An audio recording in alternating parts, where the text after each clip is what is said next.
ay rated SPG. Striktong patnubay at gabay ng magulang ang kailangan. Maaaring may masiselang tema, lengguwahe, karahasan, sexual, horror o droga na hindi angkop sa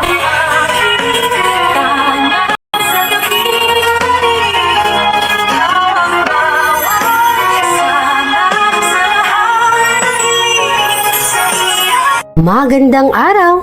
Mukha nga atang itong si Annalyn ay mas lalo pang pahihirapan ni Dr. Carlos lalong-lalo na pagdating sa trabaho dahil hanggang ngayon ay mainit pa rin ang ulo ni Dr. Carlos sa kanya. Dahil alam ni Dr. Carlos na hanggang ngayon si RJ pa rin daw ang pinapangarap ni Annalyn na makatuluyan ng kanyang nanay Lyneth. Kaya't mukhang hindi na daw nakokonsensya itong si Annalyn na siyang naging dahilan kaya't nagkakagulo-gulo na ang relasyon ni Lyneth at Dr. Carlos ngayon. At kung tatanungin ni Annalyn kung may problema ba si Dr. Carlos sa kanya, ay ang tanging sagot niya ay oo. Kaya't ang resulta ay ngayon, kaaway na nga ang tingin ni Dr. Carlos kay Annalyn. Dahil kahit anong gawin daw ni Dr. Carlos para patunayan na totoo ang kanyang pagmamahal kay Lyneth, ay hindi pa rin siya matatanggap ni Annalyn hanggat andyan daw si RJ. Siyempre itong si Annalyn ay humihingi naman ng tawad at hindi nga daw niya sinasadya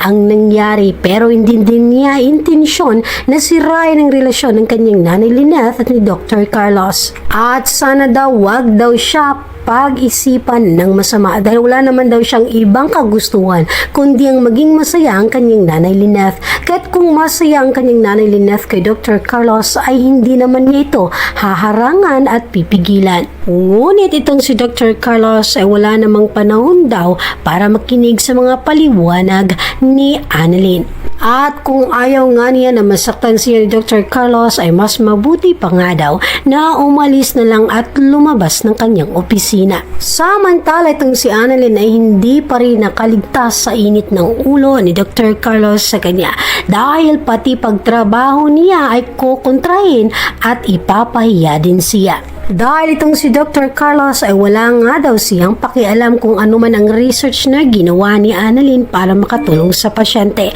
Dahil ilang daan na daw ang nagamot ni Dr. Carlos at panigurado naman daw na alam daw niya ang kanyang mga ginagawa. Kaya't mas mabuti nga daw na itigil na daw ni Annalyn ang kanyang pagmamagaling dahil higit na mas nakakalamang daw ang maraming experience kaysa sa kanya na baguhan lamang. At mismo itong si Annalyn tinanong ni Dr. Carlos kung siya ay ilan na ba talaga ang kanyang nagamot kumpara sa kay Dr. Carlos at ilan ang kanyang nagamot gamit ang kanyang na-research at gamit ang procedure na sinasabi ni Annalyn para makatulong sa surgery ng pasyente. Mukha na ngang personalan na ang laban ni Dr. Carlos at Annalyn.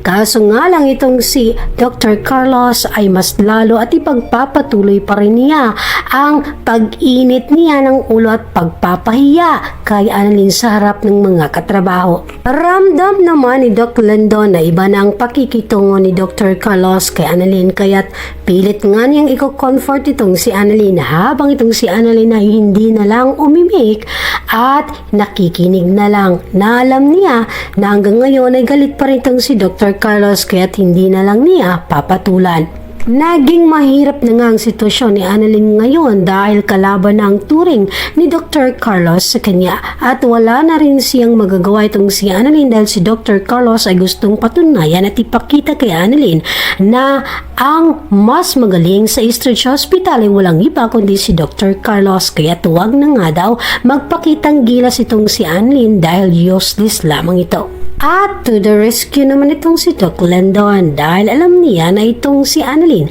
ay nasasaktan sa trato ni Dr. Carlos ngayon sa kanya.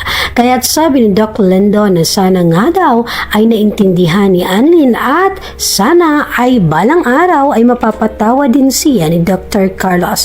Ngunit itong si Annalyn ay hindi naman daw niya iniinta ang mga ginagawa ni Dr. Carlos ngayon at alam naman niya na meron din daw siyang kasalanan. Kaya't alam ni Annalyn kung ano ang pinanggagalingan ni Dr. Carlos at maghihintay siya kung kailan ready itong si Dr. Carlos na tanggapin ang kanyang paghingi ng tawad. At saka ang ginagawa daw ni Dr. Carlos ay malayo lang daw sa kanyang naranasan na kasamaan ni Moira sa kanilang mag-ina. Kaya't wag nga daw mag-alala itong si Doc Lendon dahil kakayanin naman ni Annalyn kung anumang hamon ni Dr. Carlos na ibibigay sa kanya. Pero syempre alam niya na hindi magugustuhan ni Dr. Carlos ang kanyang mga ginagawa, lalong-lalo na kapag ginalingan niya ay lagi naman siyang ikukumpara sa kagalingan ng kanyang tatay na kung saan yun ang pinakaayaw ni Dr. Carlos. Samantala itong si Lynette ay ramdam na nga niya ang pagbabago ni Dr. Carlos na ipinapakita sa kanilang mag-ina.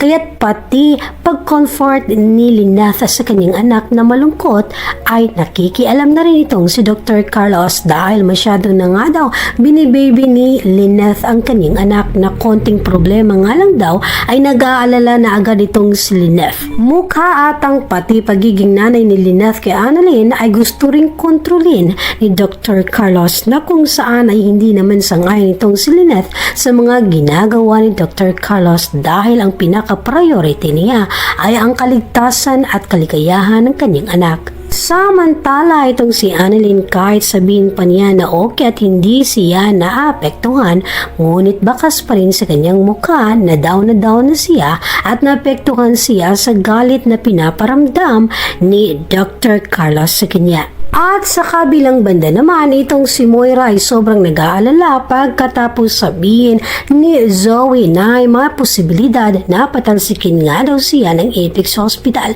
dahil nalaman ni Zoe na itong si Giselle at si Robert ay nagtutulungan na nga para makuha ang Apex Hospital kay Moira.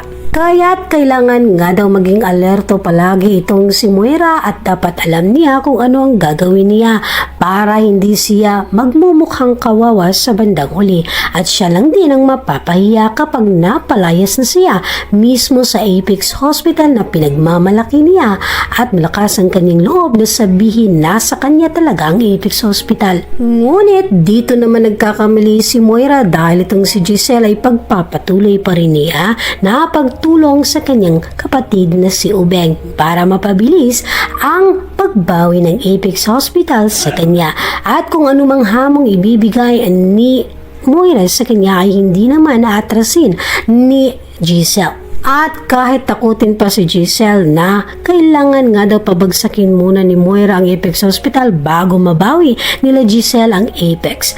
Ngunit hindi naman ito nag-aalala at hindi natatakot itong si Giselle sa mga pananakot na ginagawa ni Moira. Kaya't kaibigan, ang malaking tanong, hanggang saan kaya aabutin ang galit ni Dr. Carlos kay Annalyn? Dahil itong si Dr. Carlos ay sisiguraduhin niya na kahit niloloko at pinaya siya ng ilang beses ni Lynette ay hindi pa rin siya papayag na hindi maging sa kanya itong si Lynette. Hindi nga daw siya bibitaw at ipaglalaban pa rin niya itong si Lynette. Ngunit kasabay nito sa paghihiganti niya ay madadamay talaga ng gusto itong si Annalyn na pati relasyon ni Annalyn at ang kanyang nanay Lynette ay maaapektuhan dahil kukontrolin din ni Dr. Carlos ang kanilang magiging banding mag-ina at kahit pag-uusap nila. Mukha atang sumusobra naman ang ginagawa ni Dr. Carlos ngayon, nahalata namang insecure lang talaga kay RJ. Ngunit sa sobrang galit niya, hindi ba niya naisip na mismo siya ay meron ding kasalanan na kung magalit ay akala walang kasalanan at sobrang anghel nito. Ngunit diyan ka nagkakamali Dr. Carlos dahil pareho kay Moira at Zoe ay malapit na rin ang karma para sa iyo. Kaya't mga kaibigan, sabay-sabay nating abangan ang susunod na mga pangyayari at huwag kalimutan mag-like at subscribe para always updated dito sa paborito nating abot kamay na pangarap. Maraming salamat po.